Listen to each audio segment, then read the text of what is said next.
to welcome the Prime Minister, Mr. Joshi.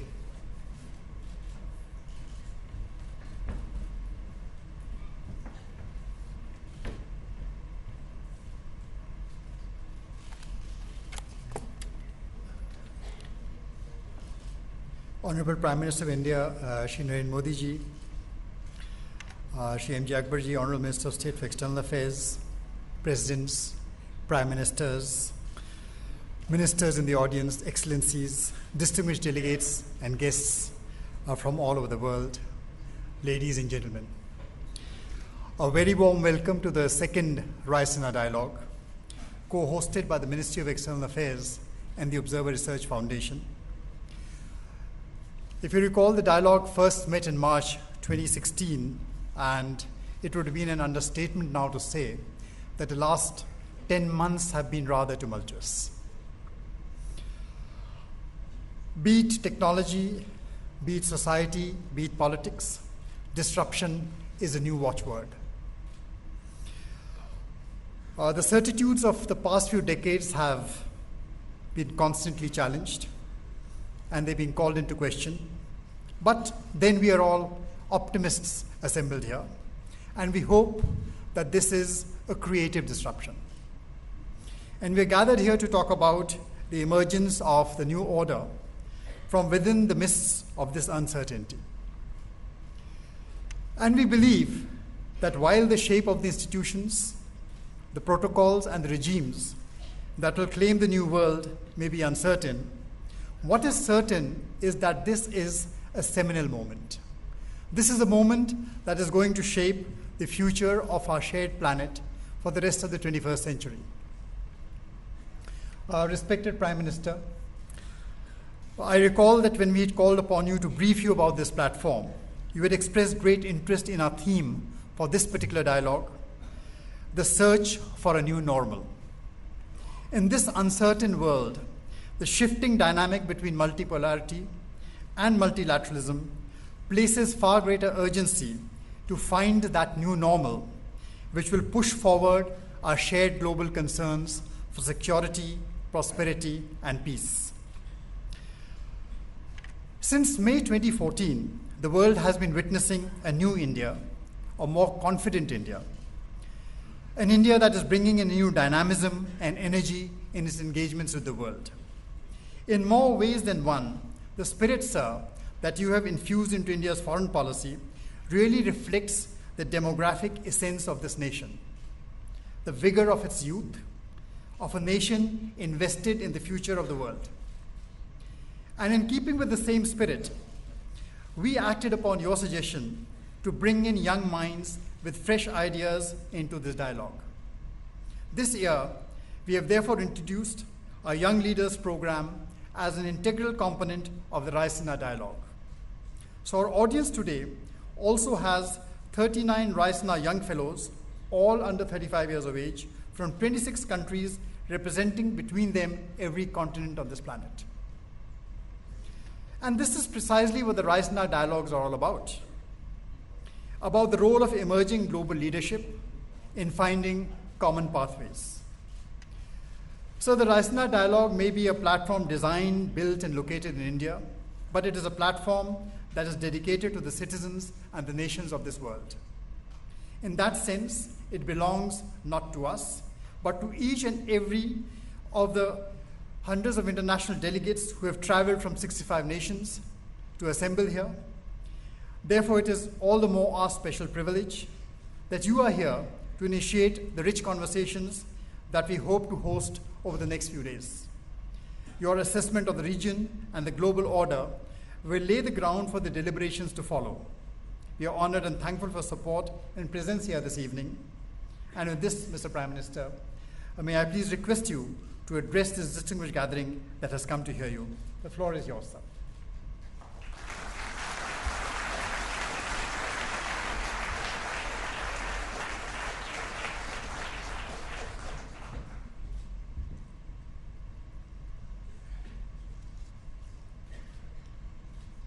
Excellencies, distinguished guests, ladies and gentlemen. Today, seems to be a day of speeches. Just a while ago,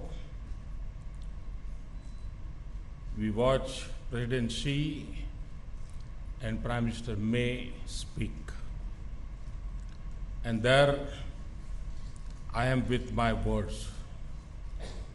Perhaps an overdose for the intellectuals present here and a problem of plenty for the 24/7 media.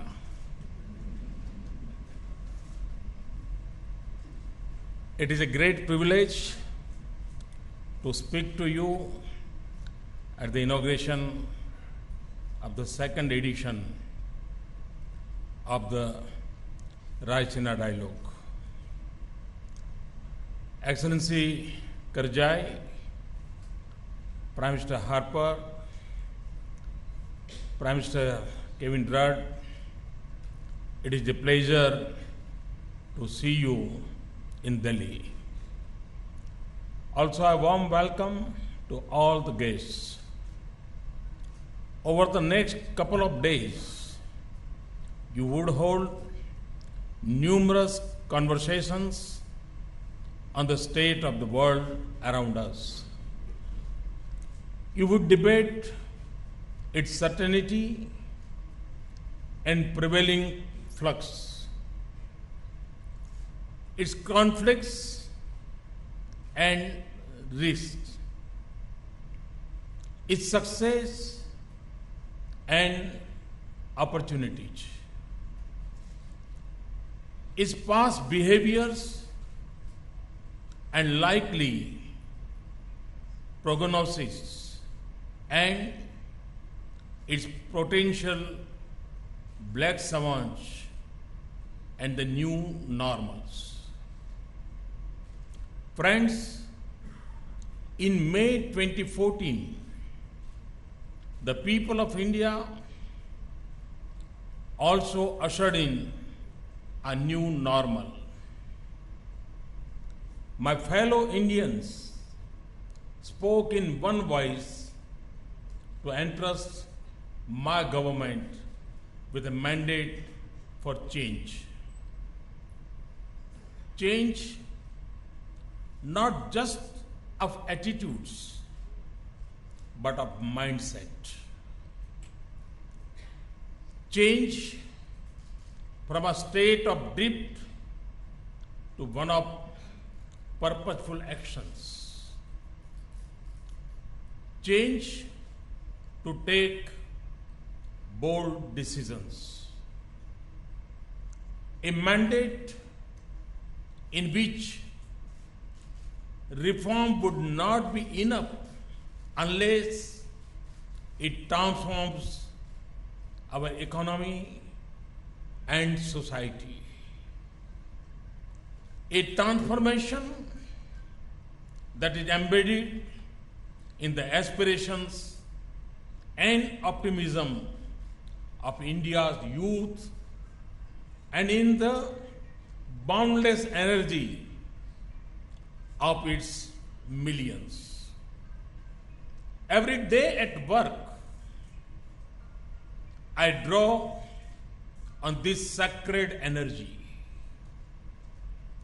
Every day at work, my to-do list is guided by the constant drive to reform and transform India for prosperity and security of all Indians. Friends, I am aware that India's transformation is not separated from its external context. Our economic growth, the welfare of our farmers, the employment opportunities for our youth, our access to capital, technology, markets and resources, and security of our nation. All of them are deeply impacted by developments in the world. But the reverse is also true. The world needs India's sustained rise as much as India needs the world. Our desire to change our country has an indivisible link with the external world. It is therefore only natural that India's choices at home and our international priorities form part of a seamless continuum. Firmly anchored in India's transformational goals, friends, India is pursuing its transformation in unsettled times, which is equally the result of human progress and violent turmoil. For multiple reasons and at multiple levels, the world is going through profound changes. Globally connected societies, digital opportunities, technology shifts, knowledge boom, and innovation are leading the march of humanity. But sluggish growth and economic volatility are also a sobering fact. Physical borders may be less relevant in this age of bits and bytes, but wars within nations, a sentiment against trade and migration, and rising parochial and protectionist attitude across the globe are also in stark evidence. The result, globalization gains are at risk and economic gains are no longer easy to come by. Instability, violence, extremism, exclusion, and transnational threats continue to proliferate in dangerous directions. And non-state actors are significant contributors to the spread of such challenges. Institutions and architectures built for a different world by a different world are outdated, posing a barrier to effective multilateralism as the world begins to reorder itself a quarter century after the strategic clarity of the Cold War. The dust has not yet settled on what has replaced it. But a couple of things are clear. The political and military power is diffused and distributed. The multipolarity of the world and an increasingly multipolar Asia is a dominant fact today. And we welcome it because it captures the reality of the rise of many nations. It accepts that voices of many, not views of a few, should shape the global agenda. Therefore, we need to guard against any inclination that promotes exclusion, especially in Asia. The focus of this conference on multilateralism with multipolarity is thus timely.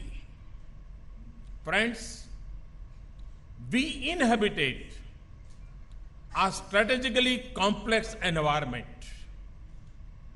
In the broad sweep of history, the changing world is not necessarily a new situation.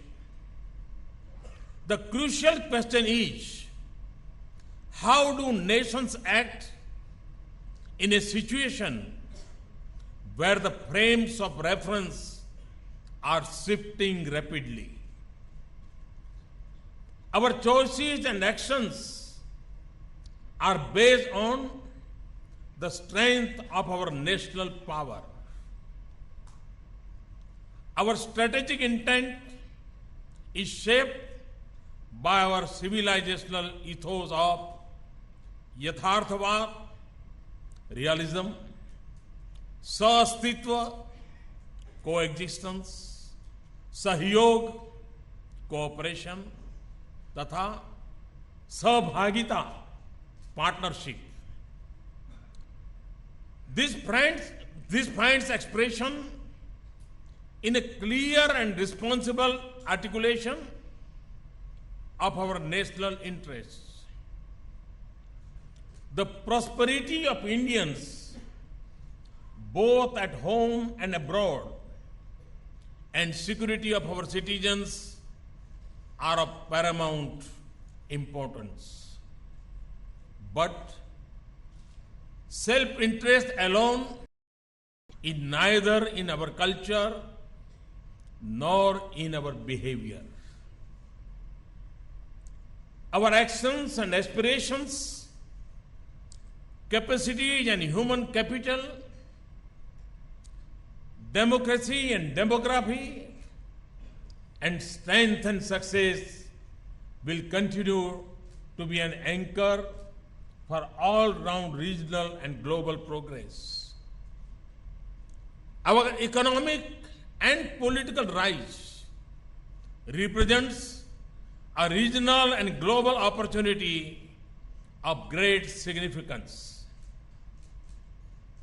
It is a force for peace, a factor for stability, an engine for regional and global prosperity. For my government, this has meant a path of international engagement on rebuilding connectivity, restoring bridges, and rejoining India with our immediate and extended geographies. Shaping relationships, network with India's economic priorities. Making India a human resource to be reckoned with by connecting our talented youth to global needs and opportunities. Building development partnerships that extend from the islands of the Indian Ocean and Pacific to the islands of the Caribbean and from the great continents of Africa to the Americas. Creating Indian narratives on global challenges. Helping reconfigure, reinvigorate, and rebuild global institutions and organizations. Parading the benefits of India's civilizational legacies, including yoga and Ayurveda, as a global good. Transformation, therefore, is not just a domestic focus. It encompasses our global agenda. For me, Sabka Saath, Sabka Vikas is not just a vision for India. It is a belief for the whole world.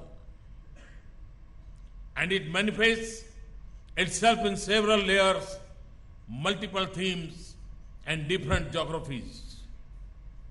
Let me turn to those that are closest to us in terms of geography and shared interests. We have seen a major shift towards our neighbors captured in our determined neighborhood first approach. The people of South Asia are joined by blood, shared history, culture, and aspirations. The optimism of its youth seeks change, opportunities, progress, and prosperity. A thriving, well-connected, and integrated neighborhood is my dream. In the last 2.5 years, we have partnered with almost all our neighbors to bring the region together. Where necessary, we have shared the burdens of our past for the progressive future of our region. The result of our efforts is there to see. In Afghanistan, despite distance and difficulties in transit, our partnership assists in reconstruction by building institutions and capabilities. In the backdrop of shifting politics, our security engagement has deepened. The completion of Afghanistan's parliament building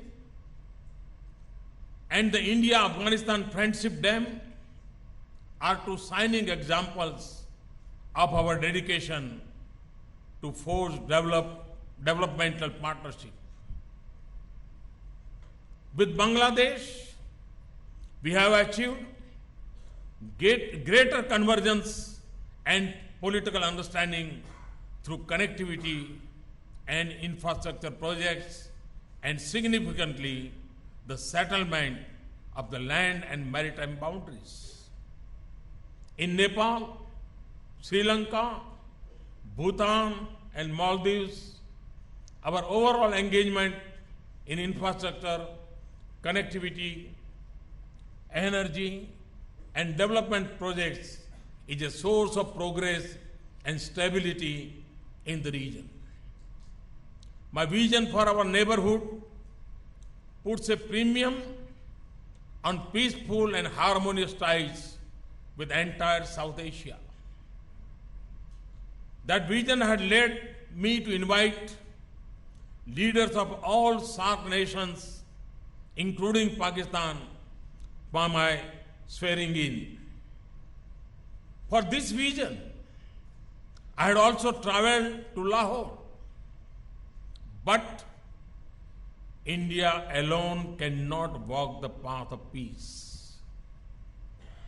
It also has to be Pakistan's journey to make. Pakistan must walk away from terror if it wants to work towards dialogue with India.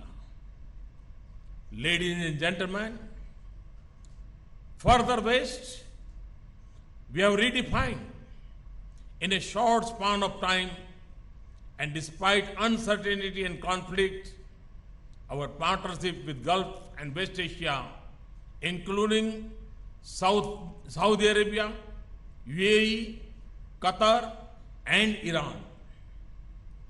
Next week, I will have the pleasure to host His Highness the Crown Prince of Abu Dhabi as the chief guest at India's Republic Day. We have not just focused on changing the perception, we have also changed the reality of our ties. This has helped us protect and promote our security interests, nurture strong economic and energy ties, and advance the material and social welfare of around 8 million Indians. In Central Asia too, we have built our ties on the edifice of shared history and culture to unlock vistas of prosperous partnership. Our membership of the Shanghai Cooperation Organization provides a strong institutional link to our engagement with Central Asian nations. We have invested in all-round prosperity of our Central Asian brothers and sisters and have brought about a successful reset to long-standing relationship in that region. To our east, our engagement with Southeast Asia is at the center of our Act East policy. We have built a close engagement with the institutional structures in the region, such as the East Asia Summit. Our partnership with ASEAN and its member countries have served to enhance commerce, technology, investment, development, and security partnerships with the region. It has also advanced our broad strategic interests and stability in the region. In our engagement with China, as President Xi and I agreed, we have sought to tap the vast area of commercial and business opportunities in the relationship. I see the development of India and China as an unprecedented opportunity for our two countries and for the whole world. At the same time, it is not unnatural for two large neighboring powers to have some differences. In the management of our relationship and for peace and progress in the region, both our countries need to show sensitivity and respect for each other's core concerns and interests. Friends, prevailing wisdom tells us that this century belongs to Asia. The sharpest trajectory of change is happening in Asia. There are large and vibrant pools of progress and prosperity spread across the landscape of this region. But rising ambition and rivalries are generating visible stress points. The steady increase in military power, resources, and wealth in the Asia Pacific has raised the stakes of its security. Therefore, the security architecture in the region must be open, transparent, balanced, and inclusive,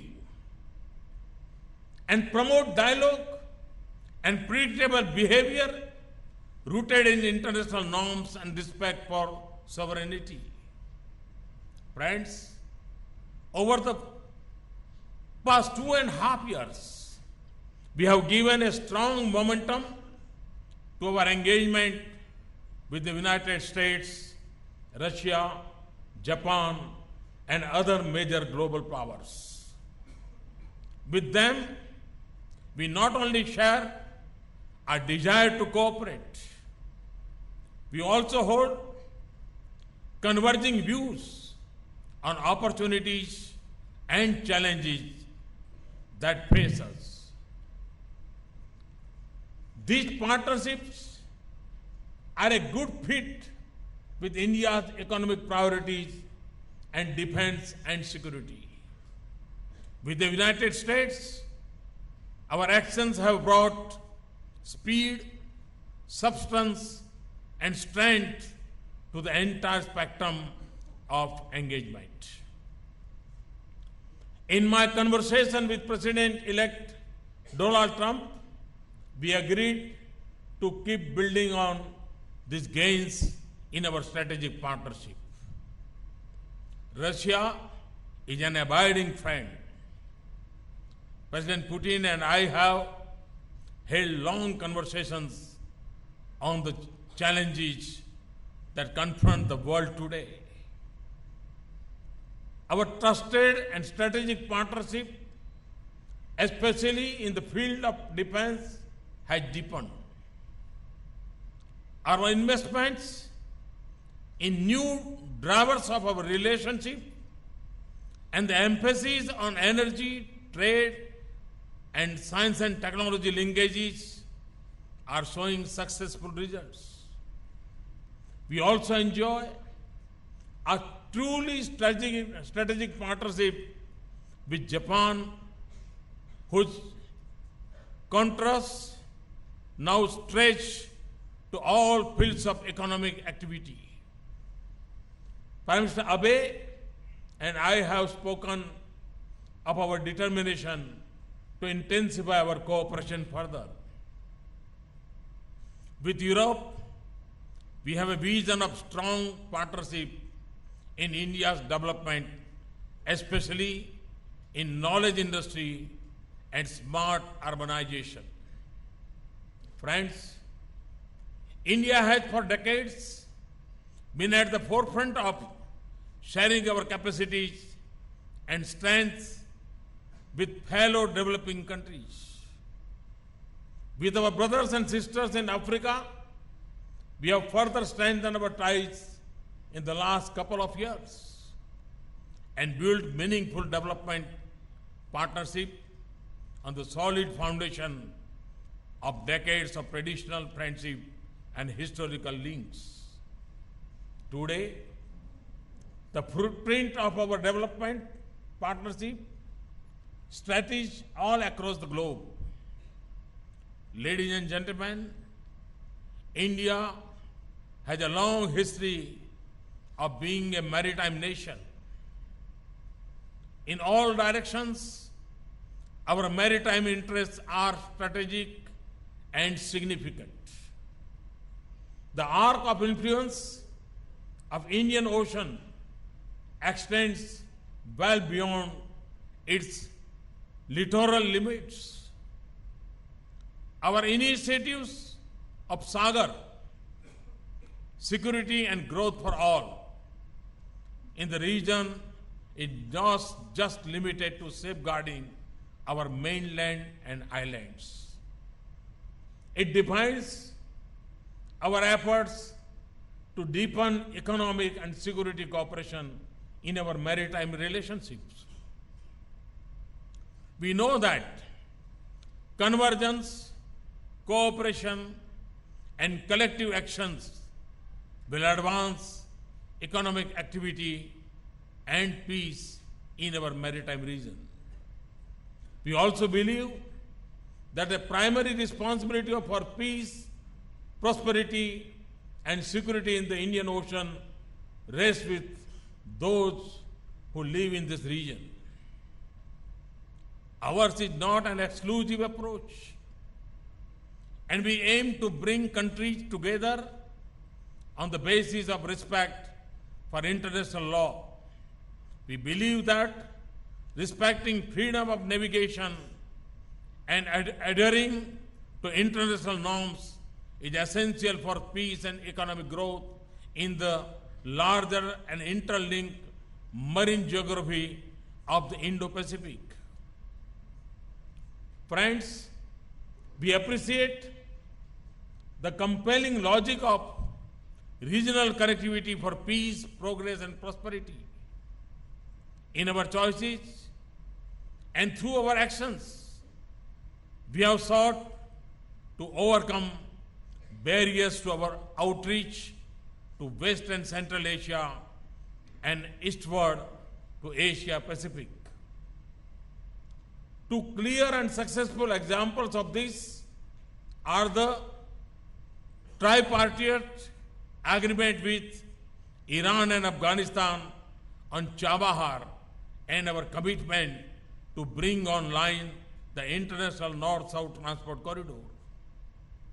However, equally, connectivity in itself cannot overdrive or undermine the sovereignty of other nations. Only by respecting the sovereignty of countries involved can regional connectivity corridors fulfill their promise and avoid differences and discord. Friends, true to our traditions, we have shouldered the international burden of our commitments. We have led assistance and relief efforts in times of disaster.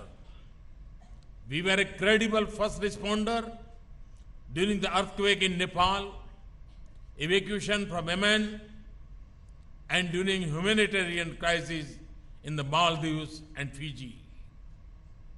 We have also not hesitated in shouldering our responsibility for the maintenance of international peace and security. We have increased collaboration on coastal surveillance, wide-shipping information, and fighting non-traditional threats like piracy, smuggling, and organized crime. We have also shaped alternative narratives on long-standing global challenges. Our strong belief in delinking terrorism from religion and rejecting artificial distinction between good and bad terrorism are now a global talking point. And those in our neighbors who support violence, hatred, and export terror stand isolated and ignored. On the other pressing challenge of global warming, we have moved into a leading role.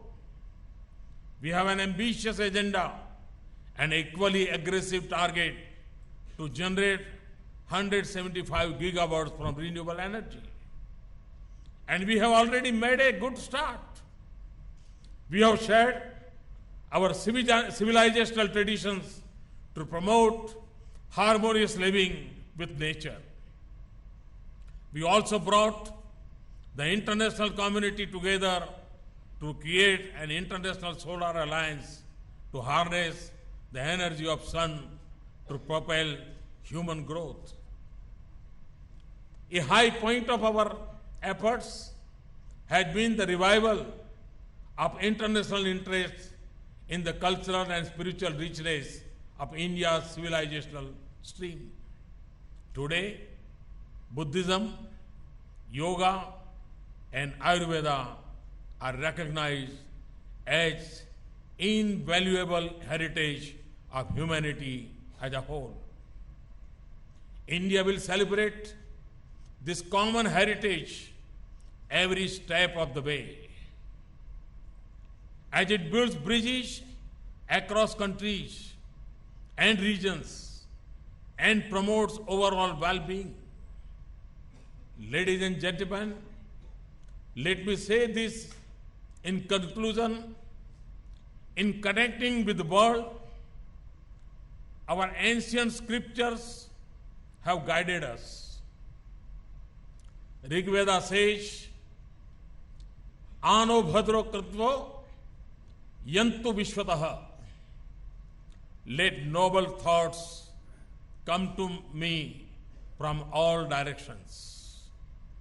As a society, we have always favored needs of many over the want of one, and preferred partnerships over polarization. We hold the belief that success of one must propel the growth of many. our task is cut out and our vision is clear. Our journey of transformation begins at home and is strongly supported through our constructive and collaborative partnerships that span the globe. With resolute steps at home, an expanding network of reliable friendships abroad, we will grasp the promise of a future that belongs to over 1 billion Indians. And in this endeavor, you will find in India, my friends, a beacon of peace and progress, stability and success, and access and accommodation. Thank you. Thank you very much. Thanks a lot.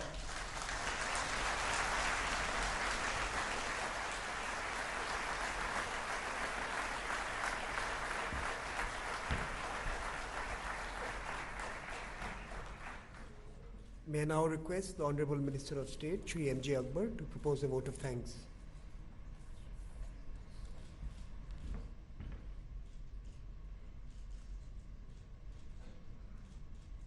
Ladies and gentlemen, it is a privilege to move a vote of thanks to the Honorable Prime Minister of India. He has just, before you, laid out the ideological vision as well as the intellectual framework of a transformed and transforming foreign policy that meets the requirements of a fast evolving and changing India. In essence, all foreign policy has to be an extension of the national interest. And the national interest at the moment, has clearly encapsulated by the Prime Minister himself, is a vision and a search for prosperity. That was the message of the 2014 election, and that message is epitomized in the personality, the philosophy, and the policies of the Prime Minister himself. The two words that he used most often in his speech were peace and prosperity. They were repeated often and often and reflected the great and intense desire. But as he said, our vision of prosperity is a shared vision.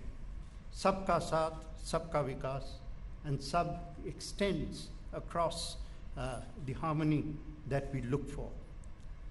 But this much I think we must make clear. While we want peace, we want the peace of a garden, not the peace of a graveyard. And today the threat to peace, without peace there is no prosperity. The threat to peace comes from a big beast. We think of big powers, that's one of the subjects of our deliberations over the next 2 days.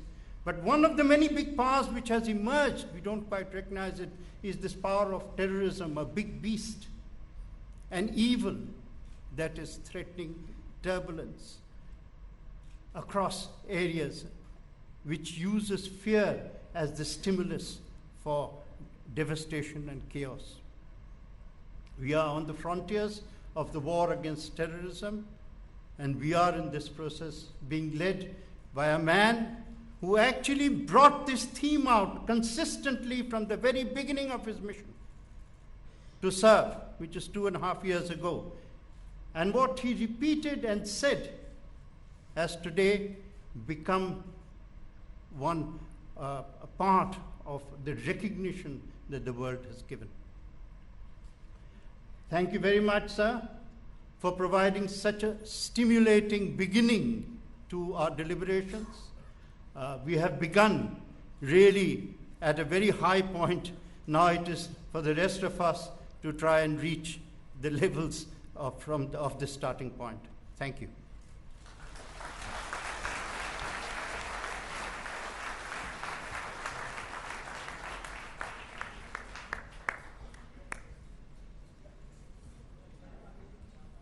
Can I request you all to remain in the room as the Prime Minister leaves?